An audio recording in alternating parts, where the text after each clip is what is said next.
Bismillahirrahmanirrahim. Alhamdulillahirabbil alamin. Wassalatu wassalamu ala asyrofil anbiya wal mursalin wa ala alihi wa ashabihi wan nasi ajmain amma ba'du. Anak-anakku sekalian yang Ustadz muliakan dan Ustadz hormati dan sayangi, kita lanjutkan pembahasan kita yaitu huruf syar'un man qablana dan madhab sahabi.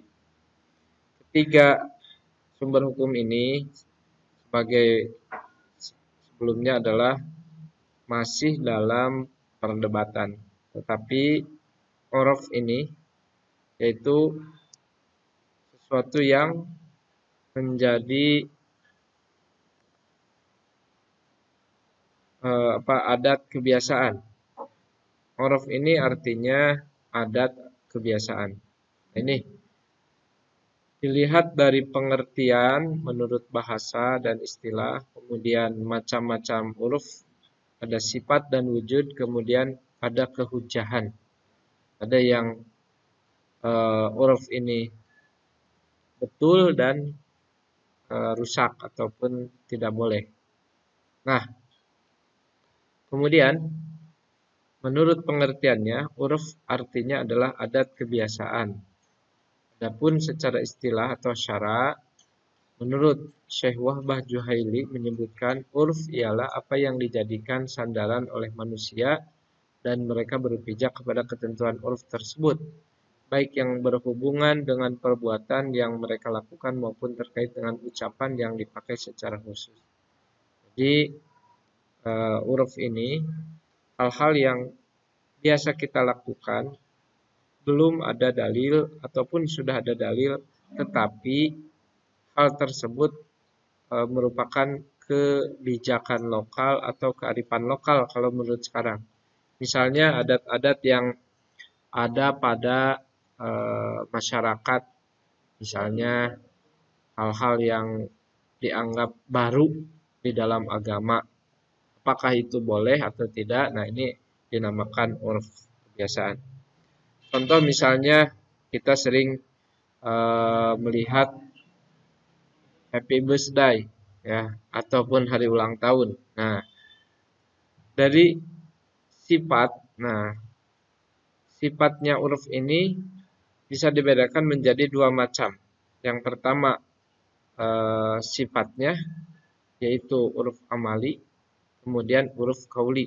Nah, huruf amali ini contohnya berbagai transaksi yang dilakukan masyarakat dengan cara tertentu.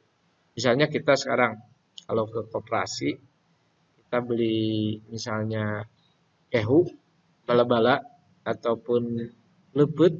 Nah, kita tidak berakad datang ke koperasi misalnya. Mengato abdi bade atau mengato saya beli ini gehu harganya 500 atau 1000, saya berikan uangnya dengan kontan. Terus kata Mang Ato, saya terima uangnya yang 1000 dan menyerahkan gehu ini. Tentu saja itu akan menjadi lama, kemudian juga akan menjadi hal yang memberatkan, sehingga hal-hal tersebut apakah menjadi adat kebiasaan dengan tarodi ya, langsung misalnya atau abdi meser langsung diberikan uang tersebut, atau misalnya Pak abdi meser iya nih uangnya ya, kata ini tidak mesti dengan akad yang formal. Kemudian huruf qauli atau disebut juga huruf lafzi, yaitu kebiasaan masyarakat dan menggunakan lafal atau ungkapan dalam ucapan tersebut tertentu ya. Contohnya misalnya kata walad, anak, itu biasanya untuk laki-laki. Padahal walad ini itu umum, ada laki-laki, ada perempuan. Kemudian juga misalnya kita biasa memanggil tukang becak misalnya dengan kata becak. Nah, padahal yang dipanggil adalah si mangnya ataupun si yang membawa becak tersebut. Kemudian menurut sifat, nah ini huruf dengan huruf amali tadi ya, huruf qauli. Nah, ini eh, sebagaimana tadi sudah disebutkan. Kemudian dari wujudnya ada uruf sahih yang telah diterima oleh masyarakat secara luas, dibenarkan oleh pertimbangan akal sehat, membawa kebaikan dan kemaslahatan. Kemudian ada uruf fasid. Nah, ini uruf fasid ini yaitu uruf yang tidak sesuai dengan Quran dan Sunnah. Nah, kehujahannya ulama usul sepakat bahwa uruf yang sahih yang bersandar kepada Al-Quran dan As-Sunnah itu bisa dijadikan hujah dalam menetapkan hukum syara. Sedangkan uruf fasid tidak dapat dijadikan hujah. Kemudian syar'un man qoblana. Nih, syar'un man qoblana ini adalah syariat yang sebelum kita, misalnya saum Daud. Nah, ini saum yang dilaksanakan oleh Nabi Daud, tetapi oleh kita masih dilaksanakan. Begitu pula hitan. Hitan itu bermula dari Nabi Ibrahim, kemudian kurban dan sebagainya. Nah, eh, yaitu ajaran agama sebelum datangnya ajaran Nabi, kemudian melalui perantara Nabi Muhammad, hal tersebut dilaksanakan kembali. Macam-macam syar'un man qoblana. Ada yang dinasyah syariat kita, tidak termasuk syariat kita. Menurut kesepakatan semua ulama, contoh syariat Nabi Musa, pakaian yang terkena najis tidak dicuci. Nah, tidak suci kecuali dipotong apa yang kena najis. Nah, ini di kita cukup dicuci. Kalau di zaman Nabi Musa itu harus dihilangkan. Kemudian dianggap syariat kita melalui Al-Quran dan As-Sunnah. Ini termasuk syariat kita atas kesepakatan ulama. Contoh perintah menjalankan puasa. Di dalam puasa kan kutiba alaikumussyam kama kutiba alal ladzina min qablikum la'allakum tattaqun. Kemudian penegasan dari syariat kita apakah dinasah atau dianggap sebagai syariat.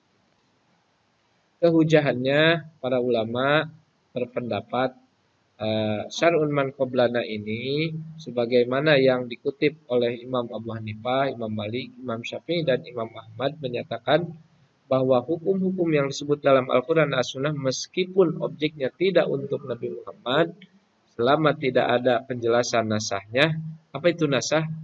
Penghapusannya, maka berlaku pula. Ini syariat untuk umat sebelum kita juga berlaku untuk syariat kita. Kemudian madhab sahabi. Madhab sahabi ini adalah pendapat sahabat Rasulullah SAW tentang suatu kasus di mana hukumnya tidak dijelaskan secara tegas dalam Al-Quran dan As-Sunnah. Ini, jadi kalau di dalam hadis ada namanya asar. Asar itu adalah sebuah ungkapan yang berasal dari sahabat. Nah, ini sahabat adalah setiap muslim yang melihat Rasul Shallallahu Alaihi Wasallam walau sesaat, atau ada yang 1 hari, 2 hari, atau sebulan, 2 bulan, bahkan ada yang tahunan. Kemudian definisi sahabat menurut ahli hadis. Nah, ini ya. Menurut Said bin Musayyab, sahabat adalah orang yang tinggal bersama Nabi 1 tahun, 2 tahun bersama dan ikut serta dalam perang atau 2 kali. 1 atau 2 kali. Kemudian al-jahiz. Nah, ini sahabat adalah orang yang kumpul bersama Rasul dalam waktu yang cukup lama serta menimba ilmu.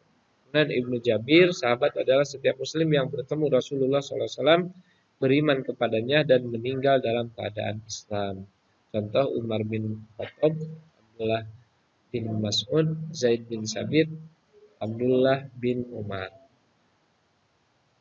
Kemudian perkataan sahabat terhadap hal-hal yang tidak termasuk ijtihad, dalam hal ini para ulama semuanya sepakat.